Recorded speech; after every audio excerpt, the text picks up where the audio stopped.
Well, as you can see, I've been joined by Walter Littlejohn. You are Senior Vice President, Managing Director of Crystal River Cruises. Good to see you, Walter. Likewise, Andy. Thanks for having me today. Well, many people have seen you at CLIA events over in Europe. You're Mhm. well recognized, well versed at events now in Europe. But for those who don't, tell us a bit about how you ended up at Crystal River Cruises. Yeah, so I've been in the cruise industry for over 32 years. Prior to Crystal, I was working for another river cruise line as the VP of reservations and doing some revenue management and guest relations and so forth. And right before Crystal River Cruises started up, they were looking for an MD. And I had a mutual friend who put my name on the table. I had a 2-hour phone interview Wow, and the job offer the next day. that's a It good just seemed, sign. yeah, it was a really good fit. It's a great company. I've always been appreciative of luxury experiences and really delivering great service to clients and guests and so forth. And I knew that also the Crystal River cruise experience was going to be a monumentally different river cruise than what's been out there. And so I wanted to be part of history in that regards. And so I jumped on the opportunity. And you joined them, as you said, at a really interesting time because it was very much a startup operation at that point. It was completely a startup. Our first ship was being rebuilt and was uh, very close to almost not being done on time. Right. And the four sister ships, what we call the Rhine class ships, were just sketches and designs on paper, and the first steel hadn't even been cut when I joined. Wow. So you had the opportunity to really put your own stamp onto it. Is there, and obviously you will bring across some of that great product from the Crystal Ocean cruising. Were there new elements that you brought in, or what are the key elements you did bring across from the ocean? Truly, for the onboard product is really, it's a copy of the ocean experience. Particularly, it's the ocean suite level experience with all butler service in every room, the fine amenities like the stock refrigerator and our two types of bathrobes and two types of hair dryers and luxury amenities, which we started off with Italian fashion house amenities, and this year we're introducing Code de Lis on the brand. So the onboard experience, it's Crystal. It's everything we've been perfecting over the past 30 years. It's our 30th birthday in July. Even the recipes of the cuisine on board is mainly, it comes from the ocean liners, although the regional specialties like the Wiener Schnitzel and so forth, now those are homegrown recipes. Um, what I brought more to the table was the experience of river cruising. When I first started, we had much longer itineraries because Crystal as a brand tends to do longer journeys and so forth. But I was able to add the depth and knowledge of the river cruise industry to kind of change some of that, and it's really helped us grow quite a bit.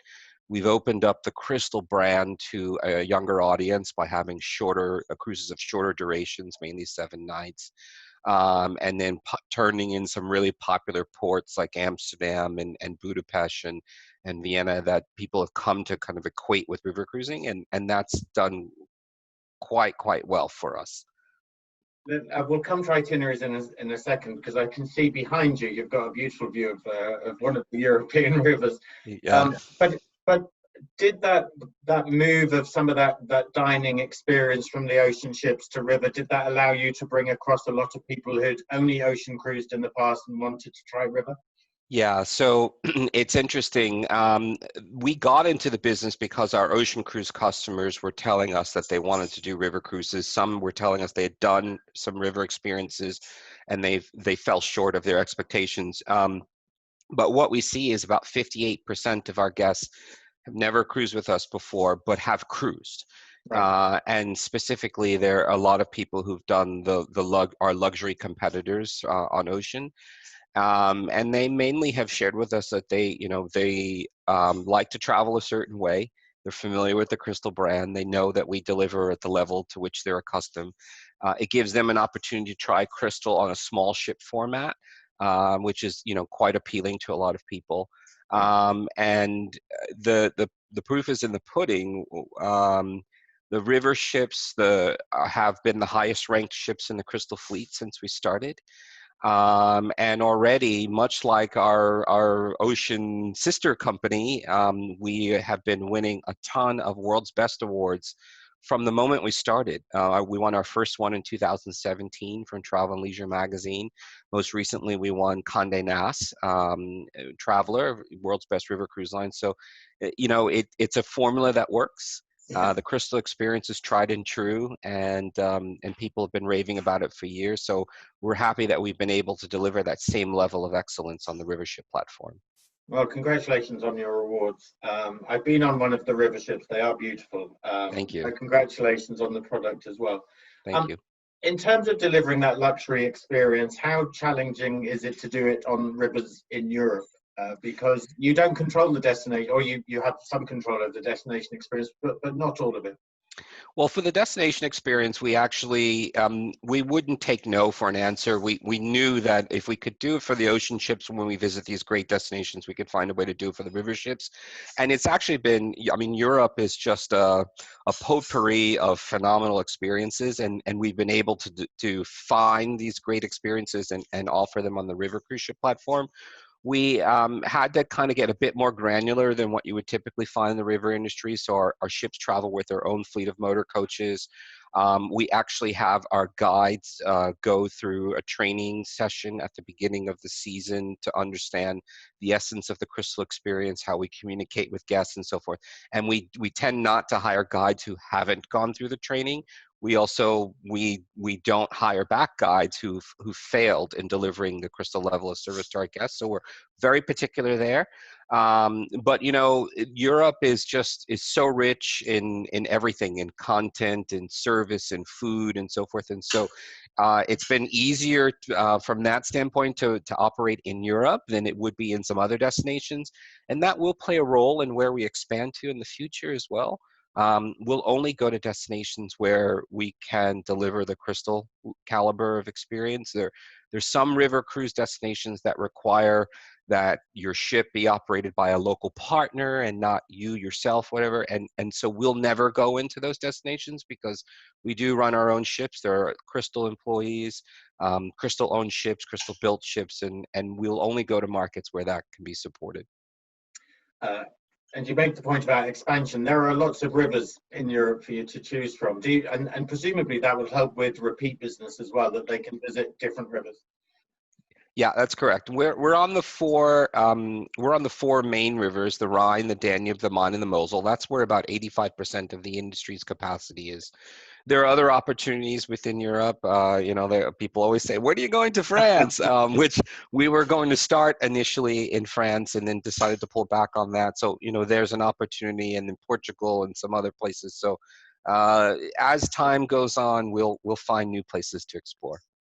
Now that Crystal River Cruises has been in operation for a while, have you been making changes and adjustments to your program and to the fleet at all? Yeah, so just Crystal in general does that all the time. When we finish a season and let's say a ship has scored a 92, then we ask the ship, okay, what is it going to take for you to get a 95? We never rest on our laurels. It just doesn't work. And so we're constantly looking for ways to break it and make it better. And we've iterated quite a bit since we started. In 2022, we're excited about bringing in some 7-night journeys on the lower Danube between Budapest and Giurgiu. In 21, we opted to change our turn port based on experience. And so rather than turning in Regensburg, which could usually end up having us in some low water challenges, we are moving to Vilshofen, and so we're very excited about that. Our hotel, we refreshed our hotel program with great hotel partners. We added the Waldorf Astoria and Amsterdam. So we're always looking for different ways to make things better. And even on the onboard experience, in the menu items that we offer, again, this year we're introducing Caudalie amenities in the suites. Caudalie is a phenomenal brand from France. The family that owns Caudalie is the same family that owns Châteauneuf-du-Pape. And the amenities are actually made from the vines of the grapes And so it's all bio-friendly, and the packaging is bio-friendly packaging as well. It's made out of sugar cane.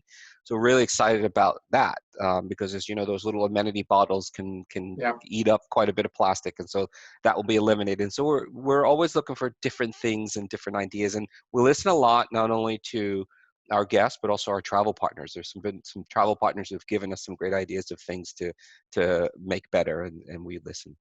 And have you seen a difference in what guests are looking for, or the type of guest that you're attracting as well, in terms of what they want to do during the day and how active they are in wellness and all of those things?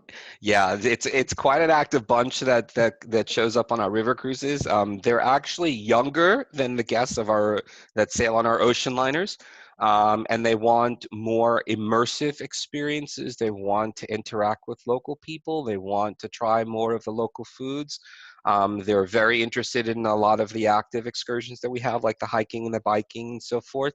And they like to be kept busy. So it's really interesting. It's a non-stop experience. There are no relaxing sea days on a river cruise for us.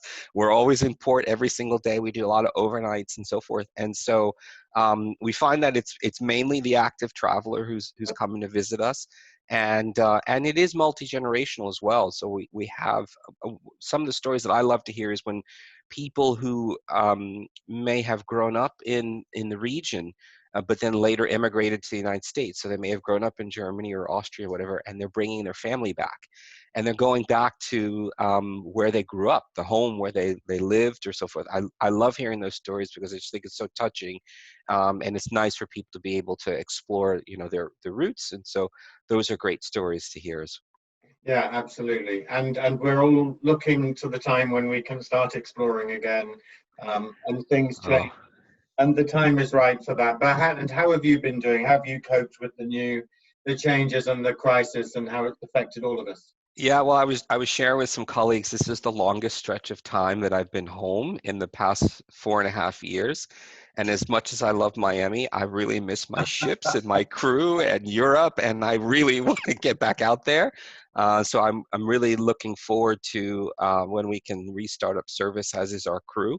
Um, and otherwise, I'm healthy, which is the important thing. I'm staying safe, which is important, and I'm doing a lot of interacting with our travel partners, and just getting a sense of what's going on the front lines. I used to be an agent myself. I owned an agency for 14 years, so this brings me back to the days of 9/11, and then also the 2009 financial meltdown, because I owned an agency during that time period. So I can definitely empathize with what travel partners are going through at this point in time.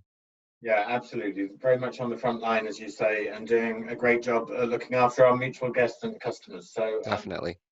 So listen, thank you so much for joining us. We really Thanks for appreciate it. having me, Andy. We wish you the best of luck for when things do restart, and for the rest of the regeneration of river cruising. Thank you very much. Exactly. Thanks so much, Andy, and good luck, everyone. Thank you.